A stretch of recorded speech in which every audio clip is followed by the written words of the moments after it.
Shalom, shalom frères et sœurs, je vous salue au nom de Jésus-Christ.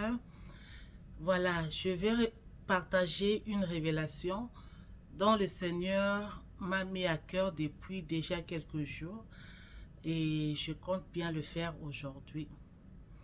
Et ce message, c'est une révélation que le Seigneur m'a donnée à propos, par rapport au prophète que nous connaissons, spécialement le Congolais, le prophète Simon Kimbangu. Simon Kimbangu. Pour les francophones qui ne connaissent pas Simon Kimbangu était un grand prophète du Congo.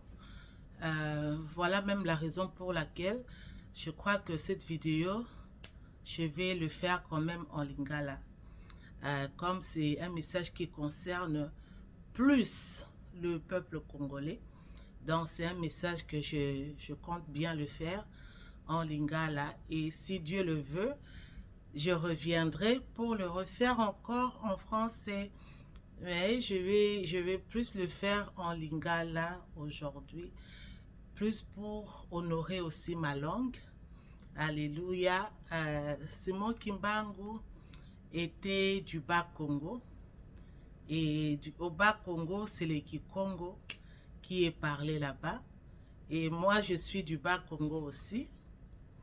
Je suis du Bas-Congo aussi. Donc, je vais partager ce message en lingala. Je ne vais pas entrer dans les détails vraiment de qui est Simon Kimbangu, mais plus dans les détails de ce que le Seigneur m'a révélé par rapport au prophète Simon Kimbangu. Pour les francophones qui ne connaissent pas Simon Kimbangu, vous pouvez aller sur Internet, écrivez Simon Kimbangu et je crois qu'on vous donnera une idée de qui était Simon Kimbangu. Voilà ce message, je vais le faire en lingala. Que le Seigneur vous bénisse. Et si le Seigneur permet, comme je dis, je reviendrai faire le message encore en français. Alléluia. Et je crois quand même, avant d'entrer dans le message en lingala, je dirais que il y a une partie, je crois que j'ai déjà partagé ça dans mon YouTube déjà, je l'ai déjà fait. C'est un message vraiment vieux et je crois le titre de ce message, c'est Homme noir aime-toi. Voilà, le titre de ce message sur mon YouTube, c'est Homme noir aime-toi, si je ne me trompe pas. En tout cas, c'est ce que ça dit un peu. Homme noir aime-toi. Pour le francophone qui voulait avoir une idée de qui est Simon Kimbangu, vous pouvez aller trouver cette vidéo et ça vous donnera quelques détails qui vous béniront aussi, surtout par rapport à la nationalité. Pour nous autres qui avons changé de nationalité, je voudrais préciser au peuple, aux enfants de Dieu, que le Seigneur n'aime pas ça. Que le Seigneur n'aime pas ça. Je crois quand même que quand les enfants d'Israël sont allés en Égypte, ils ne sont pas devenus des Égyptiens. Ils ne sont pas devenus des Égyptiens. On pouvait les différencier avec les Égyptiens. Voilà, ils avaient même leur propre ville ou cité. Donc voilà, les enfants d'Israël sont restés des Israélites en étant en Égypte. Alléluia. Le Seigneur n'aime pas quand nous changeons de nationalité. Moi, quand le Seigneur m'a révélé ces choses, malheureusement, j'étais déjà américaine. Mais je me suis repentie sincèrement. J'avais demandé pardon au Seigneur. J'avais demandé au Seigneur de me pardonner. J'avais vraiment fait une prière, demander au Seigneur de me pardonner. Et si vous voulez plus de détails par rapport à ce que je viens de dire, comme j'ai dit, retrouvez cette vidéo sur mon YouTube, Homme noir aime-toi. Voilà, c'est ça le titre. Sans plus tarder, j'entre en lingala avec ce beau message. Que le Seigneur vous bénisse. Voilà, bandeko nanga na pisi bino mbote na kombo na Yesu. na partager message oyo boseka lingala na ngai te boseka lingala na ngai te na partager message oyo. Je crois que j'ai quand même un très bon lingala en tout cas. Voilà, boseka message na ngai te pardon, lingala na ngai te na partager message oyo na lingala. Je crois que c'est un message très important pour le peuple congolais que nous sommes. Et un message où ils ont concerné bakoko na biso. Na ebite pourquoi lelo eza libaku makasi parmi ba na nzambe tant tozo lobela makambo ya bakoko na biso. Surtout obi bakoko na biso nzambe ya bakoko na biso. Na ebite pourquoi ils ont la tabou, ils ont la libaku pour la corps de Christ, pour na ba chrétien. Nous pouvons voir dans la Bible, comment dans la Bible, bana ya Israël se sont toujours référés na titre. Tant bande qu'on s'adressait pas à Nzambe na bango, bande qu'on bat toujours les dieux de nos pères, les dieux de nos pères. Bokani ces années na lingala bande konangai. Les dieux de nos pères, les Nzambe ya bakoko na biso. Pourquoi les lorsque tozo ba oh Nzambe ya bakoko na biso, Nzambe ya Simo Kimbangu, ezala tabou. Wan eza révélation et outi pa ya Nzambe te. Eza révélation et outi pa ya Nzambe te. Français etabiso na confusion te. Français ebungisa biso malobate na lingala. Et tabiso trouble te na lingala bana Israël etango nyonso na monoko na bango ezalaki Nzambe ya bakoko na biso Nzambe le Dieu de nos pères, les dieux de nos pères, les dieux de nos pères, les dieux de nos pères n'est rien d'autre en lingala que le Dieu ya bakoko na biso Nzambe ya bakoko na biso bana Nzambe po ba simba motema ya Nzambe po ba réveiller mémoire ya Nzambe bande koloba souviens-toi de nos pères, de l'alliance que tu as fait avec nos pères. Alors, lelo oyo, pona nine za la tabou, pona biso, kolobala Nzambe, Nzambe ya Simo Kimbangu. Kanisa ba alliance oyo salaki na Simo Kimbangu. Kanisa lo lengi yo salaki Nzambe, salaki Simo Kimbangu. Bana Israël etango nyonso, bande ko se référer na Abraham, bazaki ko se référer na Moïse. Ezalaki idolâtrie te, ezalaki ba esprit ancestral te. Et puis quand on parle de Jésus, tant on dit Jésus, oui que Jésus n'attangwana azaki ndeko ya bato ebele. La Bible nous présente les frères de Jésus qui n'avaient pas la nature de Dieu. Les frères de Jésus n'avaient pas la nature de Dieu. Les frères, entre guillemets, parce qu'ils étaient les cousins de Jésus. C'était les cousins de Jésus. Et sa culture moko eza mingi kati na biso ba africain à l'époque surtout na époque na tango ya bakoko na biso tozaki ko benga na bandeko leki na ngai ya na ngai ata ozoloba na cousin ozo présenter cousine tozaka na biloko wana te langage wana ya koloba te cousin bolimbisa ngai na mela mwa mai. Tozaki koloba cousin, tozaki koloba cousine te ba mindele nde ba yeli biso cousin na ba cousine. Na culture na biso batu mwindu tozaki représenter cousin, lokola frère, cousine, lokola sœur, oncle, lokola papa, tante, lokola maman. En tout cas, en moins que Moutaï Bissayo cousin de koloba cousin, mais on s'est présenté comme des frères et comme des sœurs et c'était pareil. Dans ce temps-là, la culture, il y a des juifs. Alléluia. Cousin azalaki frère. Alléluia. C'est quoi, cousin, on a à Jésus. Cousin, on a à Jésus. Bazalaki demin, bazalaki nzambete, bazalaki banzambete, bazalaki batoloko la ngana ona makila. Alléluia. Batoloko la ngana na makila. Alléluia. Alors, bana na bango, soki babotaki bana. Bana bango na tomba kokola. Soki bandi kolobela Jésus.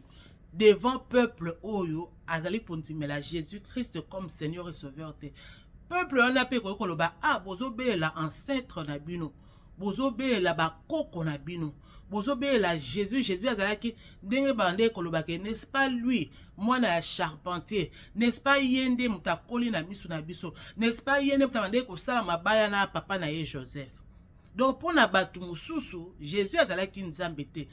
De loyo tant tozo bake tozo be la Yesu au nom de Jésus-Christ devant batu ya époque on a bake toza batu batu moko tozo be la ancêtre. Donc nous avons l'esprit ancestral, vous voyez un peu. Donc maloba nde mutu ezotala mingi ba confusion kati na bana nzambe. On dirait un mot sosola, on dirait un mot sosola kate. Bon, je vais maintenant entrer dans la révélation au Nzambe apesa kingai par rapport à papa Simon Kimbangu. Pour rentrer au départ, na koli na famille moko protestante côté papa et puis côté maman ezaki maman oyo donc maratre nangai mutaboko lingai azwa kinga na âge penda ya se makasi yende muta éduquer ngai mutakolisi ngai mutakomisinga mwasi munene nzamba pambola bomoi na ye. Alléluia.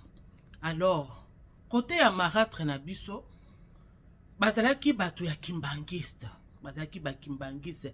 Alors mingi toto bande ko kende kotala ba koko na biso côté kuna koko na biso ya mwasi oya boti maratre na ngai azalaki na habitude ya kofuka maliboso ya calendrier na ye ezalaki na photo ya papa Simon Kimbangu. Alors pour na ngai na ndenge to koleli na ba mateya tozwa anga ba openda idolâtrie nga na oya ofuka mela na nga ba photo ba Simon Kimbangu te. Alors pour na nga no mona kake bango baza na idolâtrie na bango ba biloko na bango et tout comment boye kofuka mela photo ya Simon Kimbangu. Entre parenthèses, Bible pezo yebisa biso ke tokoyi kosala ba image ya Nzambe te, tokoyi pe kosala ba image moko te ya biloko ezali kolona o ezana se to bana ko adorer yango. Quelque part, ezalaki malamu te vraiment kofuka maliboso ya calendrier parce que Nzambe aboyi ba image, to ngomba melaka ba image ata image na ye moko ya biloko ya kili. Alors nga pena pona ngai kimbangiste na bande ko considérer yango lokola secte, na bande ko considérer yango lokola secte. Alors il s'est passé que voilà vraiment ça fait longtemps. Alors il s'est passé to kolipe to kompe pa maman mibimba to bali. Alors na bane 2017 2018 2019 nzamba koma ekopesa nga ba vision mingi ya enlèvement, ya retour de Jésus. Alors je me rappelle na 2017 nzamba pesa kingai vision moko o nazomona nazaki ya kolala na moni mama misu na ngai ya molimo efungwami ezaki lokwa nazomona na moni ba moko likolo natali likolo na mapata na moni mwana mobali moko ya mbinga. Mwana mobali moko ya mbinga atelemi kati na mapata na bano mona ka parti na ye awa ti likolo kote ya moto. Siko bazalaki na poso lokola ba teinture lokola ya ba arabe ndele penza te. Alors azalaki na basuki wana ezalaki un peu basuki ya ba ndeni baloba na lingala basuki ya ba wave ezalaki ya pepo mulayi awa mulayi ti awa bo. Alors na mona azali penda mbinga alataki robe ya pembe na robe wana siko na moni ruban moko ya rouge. Na moni ruban moko ya rouge elekanaki ye boye ruban wana ya rouge. De siko to na bandi kotala avant wana bon parti wana kota te. Donc siko to na bandi kotala na zui connaissance boye biye lingai ke mutu nazomona kati na mapata eza Jésus Christ. Alors to na bandi ko observer ye na moni azotala siko na connaissance makama molimo pona bato ba mesala komona makama molimo ba ko comprendre façon nini naza kolobela makama nazolobela mais na ko expliquer moi mukie pona ko pesa idée na bande ko na biso o baza na expérience ya makambo wana te. Donc nazaki nazomona ye azotala na mabele bisika biso bato tozali azotala siko tanga azotala azomona inquiétude makasi na elongi na ye azotabwe donc nazoba kundeka kotelongo te monika moto elonga aza na inquiétude ya makasi siko tonga na bandi kotala na bi na mituni kati na ngai inquiétude makasi boye pona nini Nzambe aza na inquiétude makasi boye mbala moko ye Nzambe bandi koloba na ngai ezaki maloba te ke tozo bimisa na maloba boy mais maloba moko ndire milimo na biso ezo solola bala moko nzambe bandi koyebisa ngai que il fallait retour na ye déjà ezala il fallait déjà azonga aya kozwa église na ye wana na 2017 si je me trompe pas bandeko nde na lobi ezalaki ba 2017 2018 ba 2017 2018 te pardon bolimbisa ngai ba fin 2017 2018 2019 nde ba moment oyo nzambe akomaki kopesa ngai ba révélation ebele par rapport ya enlèvement sikoyo ngai na bandi komituna na bi mpona nini inquiétude makasi boye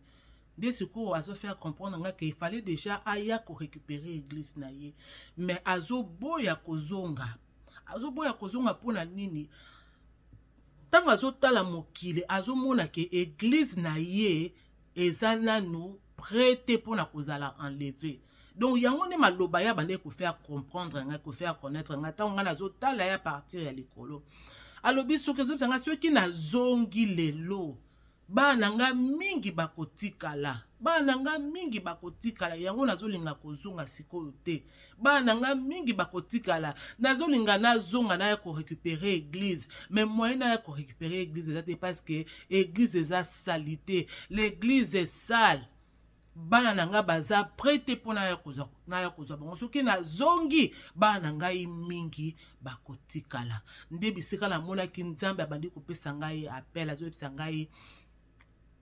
ngai kende loba maloba fungola munoko na yo banda koloba ngai nzambe na kotondisa manini na kotondisa maloba na munoko na yo obanda koloba na bato maloba ekowuta epai na yo te kasi kowuta epai na ngai kende alleluya nde sikoyo après vision wana nzambe alakisaki ngai na récompense nini abombi mpo na ngai après vision wana nzambe sikoyo abandi kobimela ngai na bavision mosusu abandi kobimela ngai na bandoto sikoyo abandi kobimela ngai na bilongi différent mais pendant période wana oyo abimelaki ngai na elongi ya mutu ya poso ya pembe ntango akomaki kobimela ngai abandi esi kopermettre te ke namona couleur ya elongi na ye mais nayebaki ke azobimela ngai en tant que mutu mwindo wana nayebaki yango nazalaki capable ya koyeba ke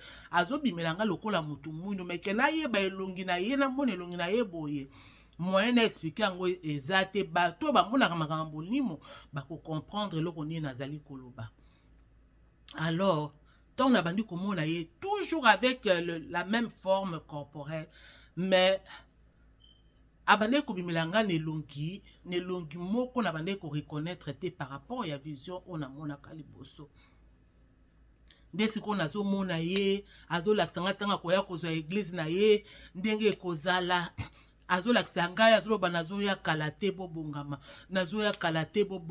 abandeki kopesa ngai bavision azolakisa ngai makambo nini ifo nasala biloko nini ifo natika nde place bandeko na ngai dépouillement na ngai ebandaki ntango namonaka Yesu mbala ya liboso na mapata ntango ayebisi ngai kende fungola munoko banda koloba ngai nzambe na banda kotya maloba na ngai kati na yo nde place sikoyo namonaki nzambe abandi kodépouiller ngai nzambe abandi koyebisa ngai tika oyo kolata lisusu te bozoba bandeko na ngai nalobaki biso toza représentation ya temple ya nzambe tozali temple ya molimo mosanto alors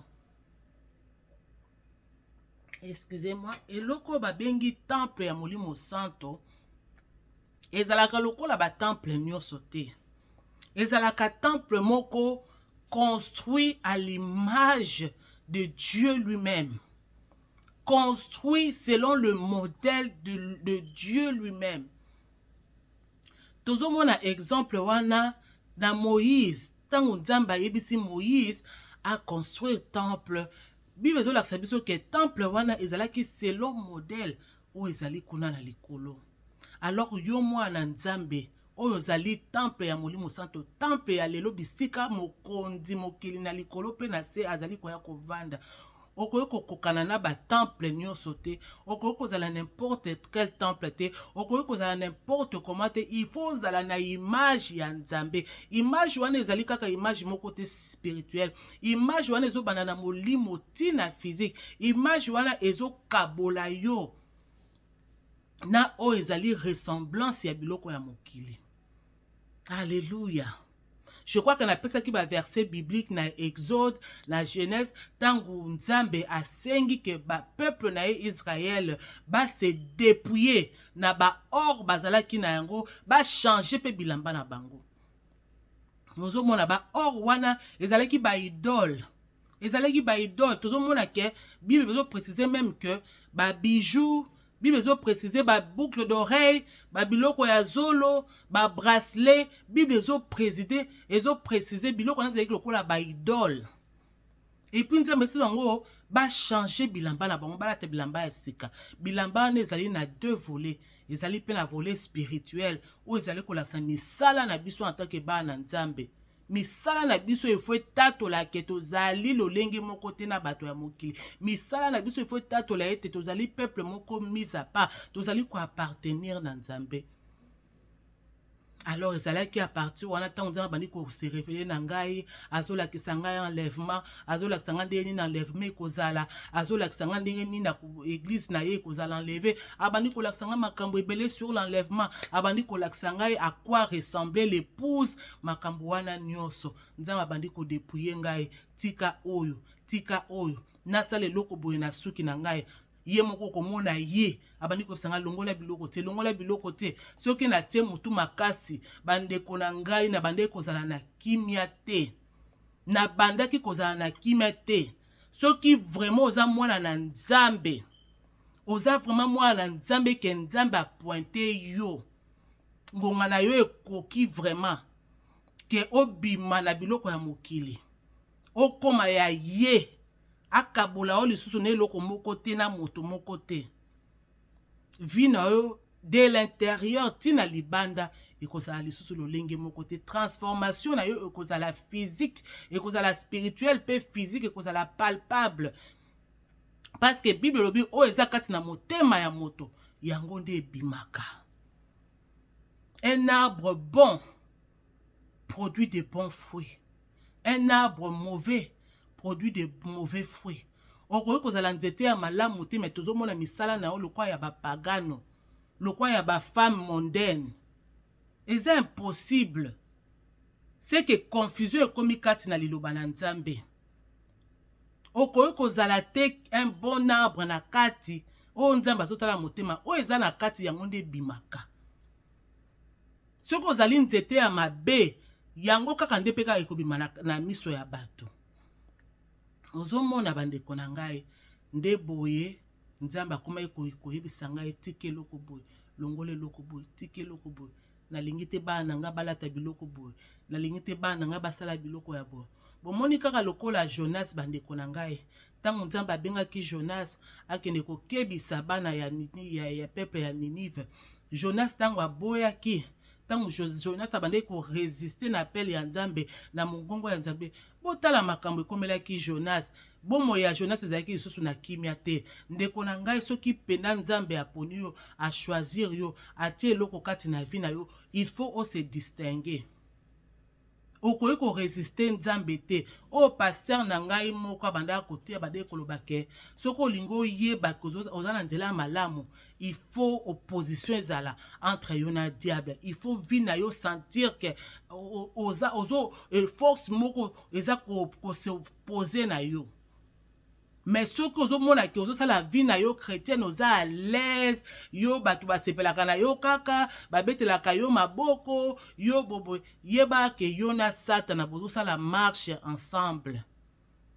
Yo na Satana. Bible lobi c'est lui qui veut paisiblement vivre la vie de Dieu, servir Dieu, doit se préparer parce que persécution est kozala. Persécution est kozala. Bozo mona opposition ekozala. Alors Nzambe bandi ko lakisanga biloko nini fallait na tika biloko nini fallait na renoncer nango na alingi oyote alingi boyete tika boye Tonga la zoluka na yeba pona nini.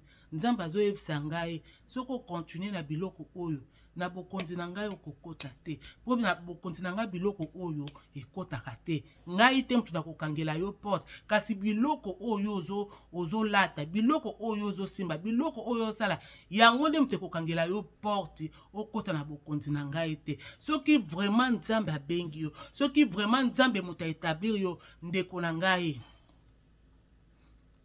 il faut différence ezala. Et puis appel ya Nzambe okoyi ko résister yango to koyi ko boya yango te. Ndenge kaka Jonas kimi elongwaki na bomoi na ye, de la même façon Nzambe akomaki kolongola ngai kimia. Mukolo nga nazalaki kotosa ye, nde kimi ebandaki kozonga na bomoi na ngai. Nde kimi ebandaki kozonga na santé na ngai. Soki Nzambe apekisi ngai eloko boye na s'endurcir, omonaka makambo ekomi kaka mbutu. Tango na kose décider te na tosa, bomonaka kimi ekoti. Soki Nzambe aye lisusu tika boye, c'était toujours la même chose. Ti mukolo bongo nazoyeba nazalaki na salle de bain na ngai nazo sécher suki na ngai, nazo taper poudre na ngai bien, na te kaka crayon boye namoni liboko ekangami. Crayon na te kaka crayon boye namoni liboko ekangami. Na forcer na okoka te. Na forcer na okoka te. Na kitisi liboko ngabe soko makambo nini nango nga nazomona boye. Nasokoka kotia crayon te ndenge nini. Nalingi nasala mutu makasi. Na osala mutu makasi nazoyoka liboko nazokoka te. On dirait paralysé zolingo betanga na liboko. Tango namoni bongo mutu makasi, na changer na tia na liboko oyo. Na tia na liboko na moni nakangami lisusu. Molimo mosala bandi koyebisa ngai okopakolaka lisusu biloko oyo te. Bandeko na ngai nde mukolo wana nazwaka ba maquillage na ngai nyonso. Tango na kitisika loboko na makambo nga nazomona na tikala omona te. Esali nga somo nazwi biloko nzoto nazalaki nango ba maquillage nyonso nake kotia na poubelle. Mukolo mosusu ezalaki kaka nazosala suki. Nazokanga mwana suki ya maboko nde kaka tosalaka tokanga bana suki. Nakangi mpe mwana suki bien nga wana na bandi kotia banini biloko bana na suki. Suki ya maboko kaka tokangaka suki ya maboko. Namona ka Saint-Esprit kati na ngai nde boyoka nga. Epsi nga fungola suki oyo. Kokangaka lisu bana suki oyo te. Na epsi bino bana Nzambe. Nde ka na epsi bino ke tango Nzambe ayaka kose révéler na mutu. Soki Nzambe pointe yo zene sika moko te yo kokimela ye. Po bisika nyonso yo kolingo kima okuta kimia te. Na oki ondike mona bandi palpitation, ondike na bandi kofungola mona suki mbango, na bandi kofungola mona suki mbango. Alors, et c'est arrivé que finalement, dès na esi bino ba vision elandana ke bandi kolandana. Finalement Nzambe mukolo mususu na lali abandi koyebisa ngai na okika mungongo na ye. Ondike to ayaki kaka zosolola na ngai. Abandi koyebisa ngai. Simon Kimbangu était mon serviteur. Donc Nzambe abandingaka apuye.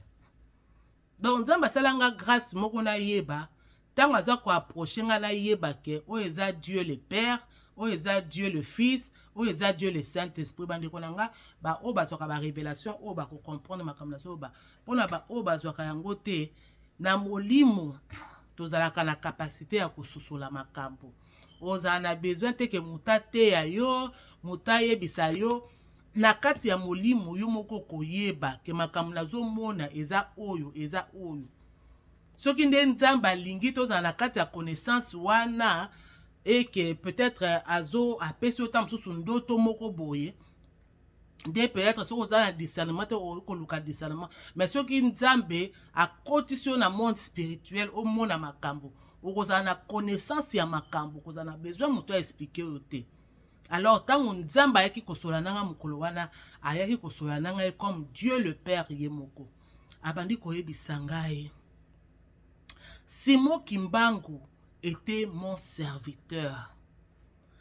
Simon Kimbangu, je l'ai beaucoup utilisé. Abandi koloba nanga na français. Alors j'ai fait beaucoup de miracles avec Simon Kimbangu. Il y a beaucoup de choses que j'ai fait avec Simon Kimbangu qui ne sont même pas mentionnées. wana nzambe moko azoyebisa ngai.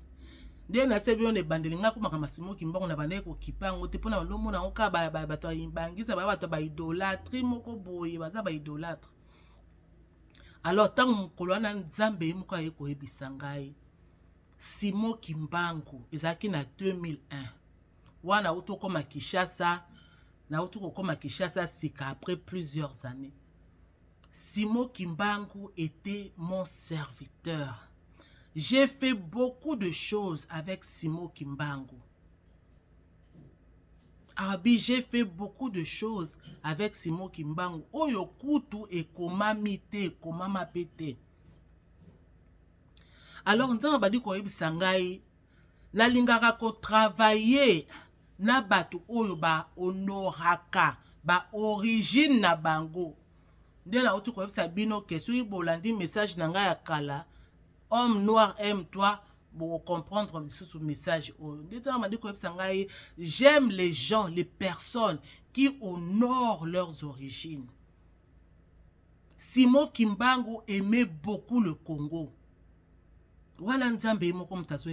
Simon Kimbangu azaki na bolingo ya nation na ye makasi, azaki na bolingo ya Congo makasi. Je ne peux pas travailler. Je ne peux pas travailler avec une personne qui n'honore pas ses origines. Il faut bo honoraka ba origine na bino, bo honoraka bisika bo wuti. Na ko travailler na mutu na mboka na yete soki aza ko honorer ba origine na yete ngai nzambe na lingaka bato o ba honoraka ba origine na bango ngai nzambe na lingaka bato oyo ba pesaka valeur na bisika ba wuti. Tant bo kenda kala ba mboka ya ba paya bo change ka ba nationalité na bino pona nini. Ngai nzambe na ko travailler na mutu oyo a honoraka ba origine na yete. Na bandi ko yebisanga makambo ya Simon Kimbangu, bandi ko yebisanga makambo ya Simon Kimbangu na sotuki na pongi. Ngana bi Simon Kimbangu ngana bandi ko kanisa azana ekaka mutu amema na ye batu na mabunga. Nzambe azoya ko vantele ngai Simon Kimbangu à ce niveau. Bandi ko na ngana kamwa. Popo na ngai na balo mona ka Simon Kimbangu azana ekaka un autre prophète oya mema na ye batu na mabunga tala ndenge surtout na ndenge koko na biso na bana ko fuka malibosa na bitala ndenge Simon Kimbangu akoma ko sala batu ba adoraka ye amema na ye batu na mabunga pona ngana bana ko ndimela Simon Kimbangu te. Mais mukolo wana tango nzamba lobeli ngai bandeko na se repentir et puis nzamba zo yebisa ngai na linkaki Simon Kimbangu mingi nzamba zo yebisa ngai na linkaki Simon donc ozomona ke nzamba zo lobela likambo ya Simon Kimbangu na lofundu na fierté nyonso bandeko na ngande mukolo wana na tubelaka na senga nzambe bolimbisi na changeaka makanisi na ngai par rapport ya Simon Kimbangu. Nde mukolo wana na changeaka maloba na ngai par rapport ya Simon Kimbangu. Tipe na ye kokoya na ba video ya basali na nzambe mususu o bazali kolobela makambo ya Simon Kimbangu na be c'est que Simon Kimbangu azalaki prophète munene boye. Nde tango sikoyo babandi ko lakisanga ba photo ya Simon Kimbangu nazolanda ndenge bato babandi ko développer nga be mais mutu oyo na bande ko mona bimelaka ngai Jésus o nga na bande ko mona Jésus ya bimelaka ngai azaka kala nzoto lokola ya Simon Kimbangu nde mbala moko eloko zungela nga na makanisi bandeko na ngai Jésus o nga na mona na bilongi ya différent na ba vision na nga na bandoto azalaka forme ya nzoto lokola Simon Kimbangu azalaka na forme ya nzoto lokola Simon Kimbangu. Na ebite bato basaka tembe o bazoko croire teke nzambe oya kela mokili likolo na se akoye ko apparaître na mokili akoye ko zonga na mokili pas comme retour ya mwana na nzambe o azoya ko enlever église ba koye ko zonga na mokili lokola prophète. tokoki komona yango na histoire ya Abraham. Ba ange misato oyo Abraham akutanaki nango. Selon ba explication biblique, mosusu tozomona ke parmi les 3 anges, moko azalaki fils de Dieu. Oh, ba considéraka ba explication tu considérer que ezalaki Jésus-Christ. Je crois quelque part Bible zo révélé biso que Jésus-Christ ya bande ko bima pe na tawana avant aya ko botama lokola mwana Nzambe. Siko Nzambe wana oyo abimaki na tawana, ako ko bima na tan oyo te. Tanga bande ko bima na tawana. Est-ce que tawana Nzambe bande ko bima na tan ya Abraham na tanga yo ko bima comme agneau de Dieu?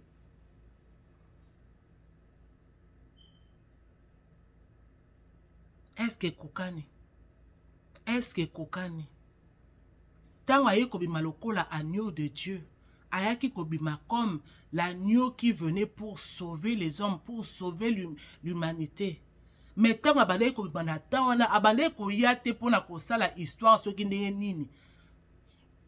Abandé koyate pona kobikisa mokili. Mais tango aye comme agneau de Dieu, aye kobotama, des places comme qui est élevé au-dessus de tout nom.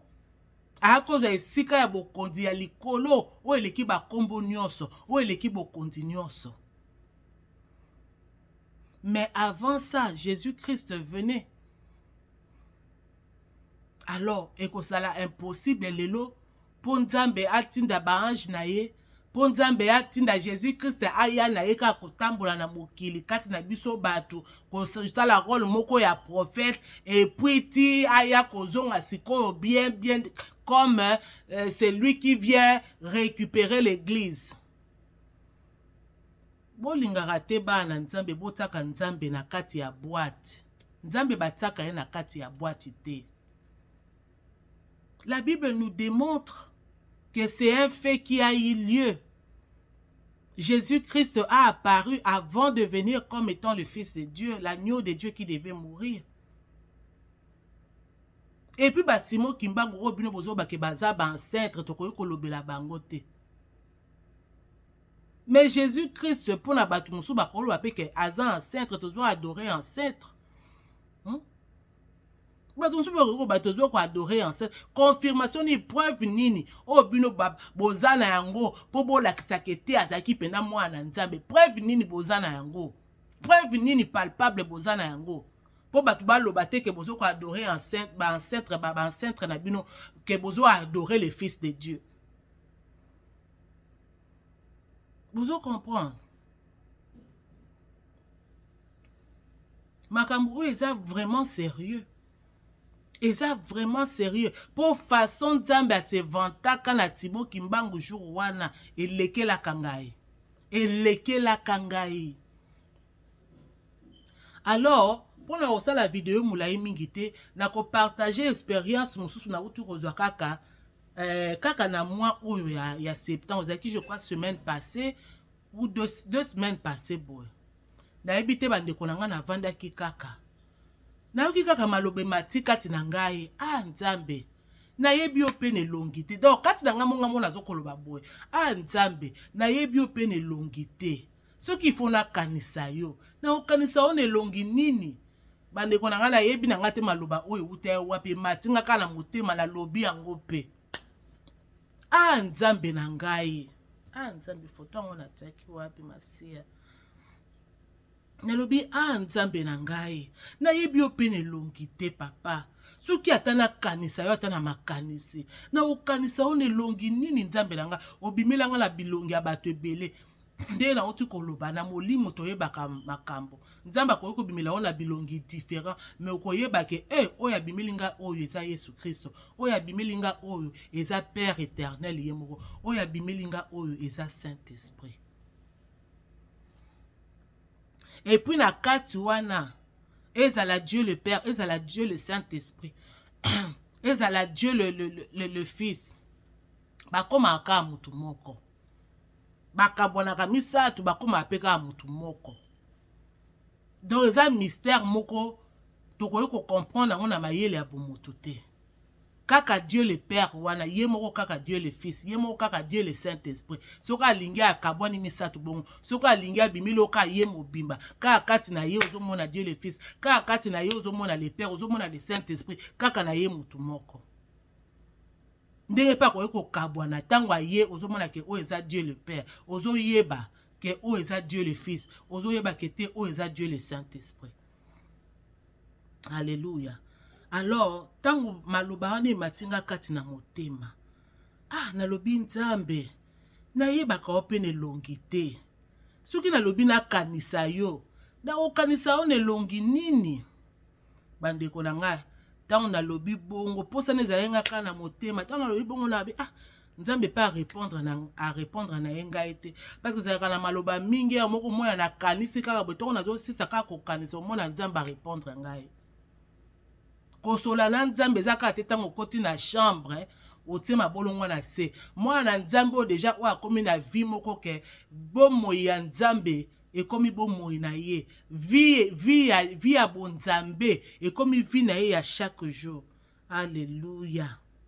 Ekomi vie na ye ya chaque jour. Kosola na Nzambe ezalaka kaka te ke tango tima okosola na Nzambe bisika nyonso yo kozala ozomona ozoloba Nzambe pe azorépondre yo plusieurs fois nga nazalaka nazoloba na ngai ta mosusu makambo na ngai moko nazokanisa na osisa kokanisa te Nzambe abandi korépondre ngai mutu akomaka na niveau wana na étape wana tango bomoi na yo ekomi moko na bomoi ya Nzambe tango bomoi na yo ekomi vie moko do vie chrétienne ekomi vie na yo ya chaque jour olalaka na Nzambe olamukaka na Nzambe oliaka na Nzambe nyonso osalaka yango kaka kati na présence ya Nzambe.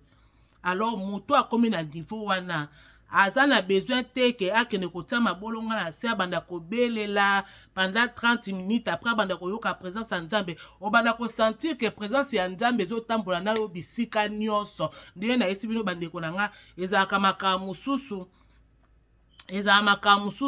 naza komilobela na ngai moko omona kaka Nzambe abandi korépondre nga nakoma ya moko banga kokanisa parce que tango yo ozokanisa ozobakee na ozokanisa yo moko omona kaka Nzambe abandi korépondre yo. Simon Kimbangu. Alors nalakisa bino makambo namonaki. Alléluia.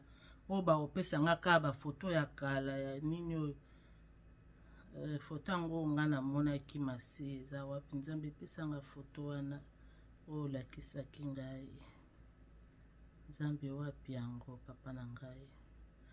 Alors tant nayebisi Nzambe bongo namoni mpe mikolo eleki nango Nzambe arépondre na ye mpe ngai te Nzambe alobi na ye mpe eloko moko te ngai mpe nakipe na ngai te. Alors na tongo moko nde nalobaki na bavideo mosusu voilà wapi elongi namoni elongi oyo oh gloire à Jésus. Alors eleki nango mpe mikolo tant tobandi kosambela na tongo nde tozala na habitude ya kosambela bolimbisa nga nazoluka foto ya elongi Nzambe alakisaki ngai basi moki mbanga ngo mpe nayebaka te oyo lelo namonaka bilongi misatu na Nzambe elimbisa nga. Alors tango nalobi bongo nameka na koklike na moko namonaki Nzambe na ngai bimisela ngai papa. Alors tant tobandi kosambela mbala moko tant tobandi kobelela Saint-Esprit tozobelela Saint-Esprit tant tozobelela Saint-Esprit mbala moko bandeko na ngai tina oyebisa bino boye nazoka na nzoto malili naoki chair de poule esalinga nazoka nzoto malili tant tozobelaka Saint-Esprit manifeste-toi Saint-Esprit révèle-toi Nzambe sunganga na mona o nazoluka papa tant tozobaka Saint-Esprit révèle-toi na moni elongi ya papa Simon Kimbangu bolimbisa nga nayebaka na nga papa Simon Kimbangu yango te à part photo ya kala o internet ebimiselaka biso oyo ya sika oyo bazalaki soki mibale oyo nayebaka te vraiment ba histoire yango très bien bandeko na nga bolimbisa ngai na koklike na moko awa natala soki ekobimisela ngai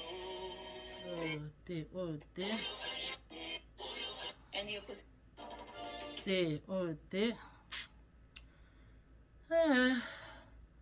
namoni mbala moko elongi ya papa Simon Kimbangu nayebi te soki eza oyo akufaki soki nini bolimbisa ngai nde kana oyo toyebisa bino nayebaka nanga makambo ya yesu nayebaka nanga makambo ya Kimbangise penza te. Namoni mbala moko elongi ya papa Simon Kimbangu ezoseka mopela koseka moko ya esengo elongi ya papa Simon Kimbangu ezoseka kaka tango tozobelela Saint-Esprit. Mbala moko tongo namoni elongi na ye ndenge bande koseka bandeko na nga nasutuki mbala moko nafungoli misu mbala moko nafungoli misu bopesa nga minute je crois na localiser yango wapi video yango